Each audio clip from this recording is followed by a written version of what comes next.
YouTube family, peace and blessings. The Ripper here. This is all about the overcomers. This video, I wanted to make it very insightful.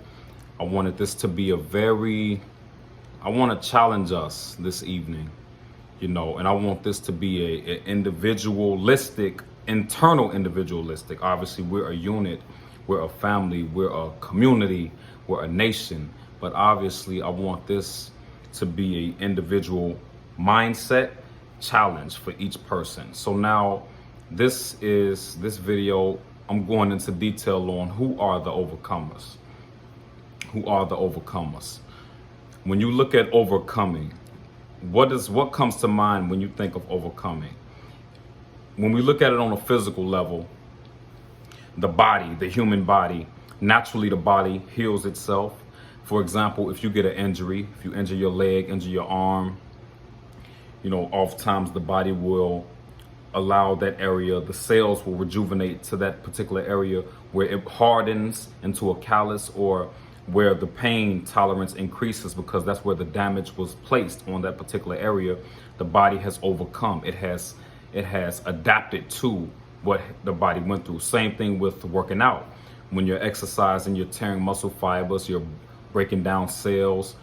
As you rest, as you sleep, as you eat, get the proper nutrients, the body rejuvenates, the body heals, and you get results as you continue that process. That's a form of overcoming. As you build muscle, as you build your body, build your mind. This is so important on a spiritual level, because what this world has done will stagnate humanity. Humanity has been stagnated or put on pause due to de-evolution, not evolution, de-evolution. People are devolving instead of evolving, because we stop on the road because it gets harder, it gets more challenging. As you continue to grow and evolve spiritually, it doesn't get easier. As God reveals himself more and more to his servants, it doesn't get easier, it gets more difficult, because God needs to test you and try you to see if you're ready for the next level up, and then the next level up, and the next level up. You keep leveling up as you overcome the trials and tests and tribulations. Ultimately, many of us, we tend to want to take the easy way out and just focus on a lot of stuff that doesn't matter. Materialism, that's a distraction that stops our evolutionary development. When you look at the low desires, the weaknesses of self, the weaknesses in our nature, bowing to the weaknesses in our nature stagnates our evolutionary development. When you look at this entire world, how it's set up, it's like a big game. It's like these people play games. Most people play games in society. And if you don't find your way in this game to become successful, then you're unimportant. And this is what has put the evolutionary pilgrimage of humanity toward God to a halt, because by us bowing to all of these inordinate, childish, low desires, it causes God to chastise us instead of bless us and reward us and evolve us. Although the spiritual pilgrimage toward God is challenging and painful, you get rewarded. God blesses you. God gives you greater understanding, greater wisdom, greater knowledge, and you apply that knowledge to your craft. You apply it to your gift, your talent. You continue to evolve. That is a great, great benefit. Those are great benefits to evolving on the spiritual path, opposed to looking for the easy way out and just taking the easy way out, or I'll just work a regular job, or I'll sell drugs, or I'll do whatever that will get the money easily.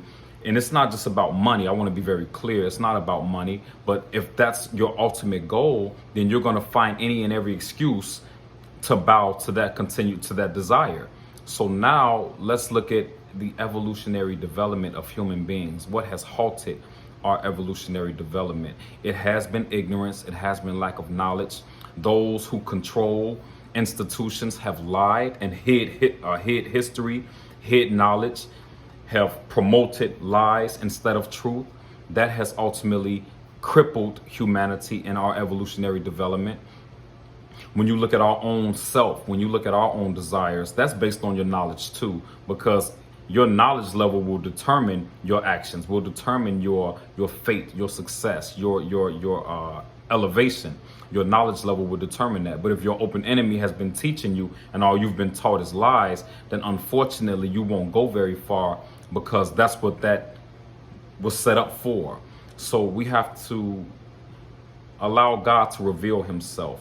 I talk to a lot of my clients, and I talk to a lot of just my peers, and I hear them say this oftentimes: I'm trying to find God. Like, I want to find God. I'm looking for God.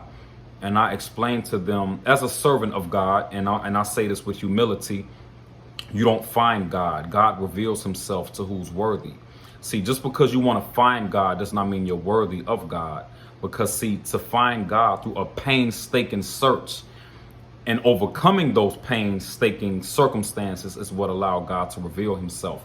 And then, like I say, as you continue to overcome those trials, tribulations, you have to pass the test. You can't go through it in a negative attitude and with the wrong attitude. God is testing your attitude, your disposition, and testing you to see how you overcome those trials. And then you continue to get closer and closer to the Creator. God reveals more wisdom, more knowledge, more understanding, more success, more this, more that, whatever pleases God. So the idea is not to look for God. The idea is just to make sure you're serving God, to make sure you're on the path. Religion originally was served for that purpose. Religion initially was, the whole idea of religion initially was to put human beings on the path to their evolutionary pilgrimage to their Creator, their evolutionary pilgrimage, which means their evolutionary journey or sojourn upward toward their Creator. That's what religion was originally made for, to evolve us into our Creator, into the God that we are in by nature. And what has happened is religion has been watered down and corrupted to where it has devolved us. It has us going in another direction. When it's supposed to have us going north, it has us going south. And that's what this is all about. Like, when someone gives you directions, if you get lost and you look on your GPS or you look on your compass to get to your destination, what has happened? We've trusted the wrong information, and it has sent us in the opposite direction or in the wrong direction. So we think we're going toward God, and we're not. We're actually bowing down to Satan and Satan's world and the low desires. And that's why we're dying. That's why we're deteriorating. That's why we're full of anxiety, grief, depression, and misery. All is well with the righteous. Those who submit to God, those who submit and do righteousness and accept that painful reality, not in an insane, unnatural way, but accept the reality of, I got to make sacrifices. I got to be uncomfortable to find God, for God to continue to walk with me, like the story of Peter getting out the boat and walking on water toward Jesus. That's an example of attempting the impossible. Those are the people God are with. Those who attempt the impossible, the fearless, not those who are looking for the easy way out. So we have to continue to challenge ourselves on a level where God stands with us, and God is with us, walks with us, and evolves us and makes us secure. Because God is the root of your anxiety, your grief, your anxiety, your stress, your misery, your depression. God is at the root of it all. And God is also at the root of your security, your success, your knowledge, your understanding. These are what God grants us. God will chastise you in a way where it causes these damaging emotions of depression and anxiety and misery. And then for those of us who are in balance and submit to righteousness, God will continue. Not that we won't have hardship, but God will make us secure. God will walk with us and make us know that He's with us. We will feel God's protection, and we're safeguarded as we move through life, going against Satan's world. So, I challenge us to not look for comfortability. I challenge us to continue to make sacrifices, to continue to be charitable, to continue to overcome the low desires of self, to continue to master the weaknesses in our nature. The perfect example of that is semen retention. When we have these talks on semen retention, that's the perfect example, because semen retention is making a sacrifice, and that sacrifice is like fasting. Like when you fast from food, eating one meal a day, or one meal alternate day fasting, one meal every other day, one meal every 2 days, one meal every 3 days, that's a sacrifice. When you refrain from ejaculation, refrain from sex, that is a sacrifice. But that sacrifice is worthy to God because God knows how powerful those two urges are, food and sex. So when you can sacrifice those two, you can actually evolve towards your creator. That is a worthy sacrifice because those are two powerful forces. So when you can control those forces, God now can step in. He has your full attention now. See, sex takes up a lot of your attention. Food, pleasures takes up a lot of our attention. So when you can master that and control that, now God can take the steering wheel. God can take control of our minds because your brain, your mind is the most infinite part of our nature. It's the most infinite part of the human being. Nothing else is infinite but the mind. That is the greatest part of the human being is our mind. And that's where God wants to exist, where God can guide you, feed you, power, knowledge, wisdom, greater insight, vivid dreams and creative thoughts that will benefit you and your people. So this is what we need to understand, and that this war is a psychological war. It's a spiritual war. It's not necessarily physical. We've had primitive wars where drums are being bombs are being dropped. Bombs are being dropped. AK-47s and guns. That's primitive warfare. Nowadays, the warfare is more psychological and spiritual. The only thing is we get caught in the traps because we don't understand the psychological warfare, because we're not being fed on a spiritual or psychological level properly to understand where the enemy is in that psychological warfare, what the enemy is manipulating and using in the psychological warfare. So this is all a part of our growth and development. So I challenge us to continue to overcome. I challenge us to continue to grow and evolve and do what God has instructed us to do, live righteous, because we do not justify our existence in disbelief. We are not self-created.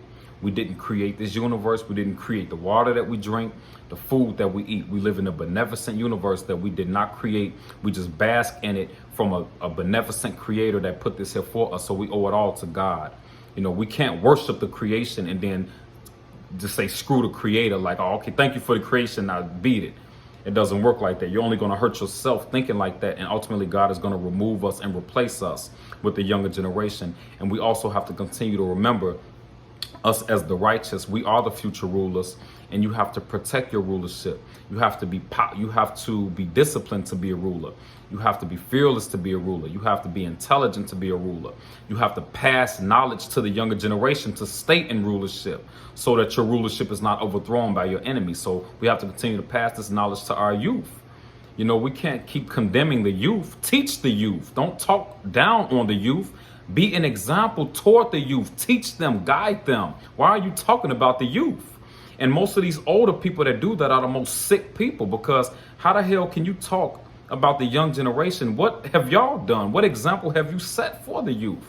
There are some older people in our older generation that have set great examples, but I hear a lot of older people condemning the youth. But you can't talk about the youth, because what have we set up for them? What have we sentenced them to?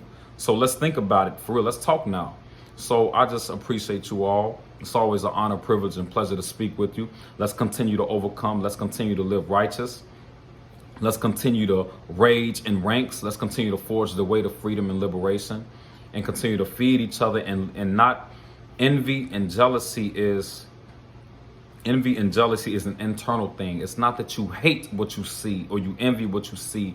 It's an internal deterioration. It's an internal insecurity, and God can remove that from you to where you want for your brother or your sister what you want for yourself. Never envy, never hate, because then you're crippling your own gifts and talents. You're crippling your own internal powers. So let's remain focused and strong, and let's continue to go after our people and spread the truth. So thank you, YouTube family. Peace and blessings.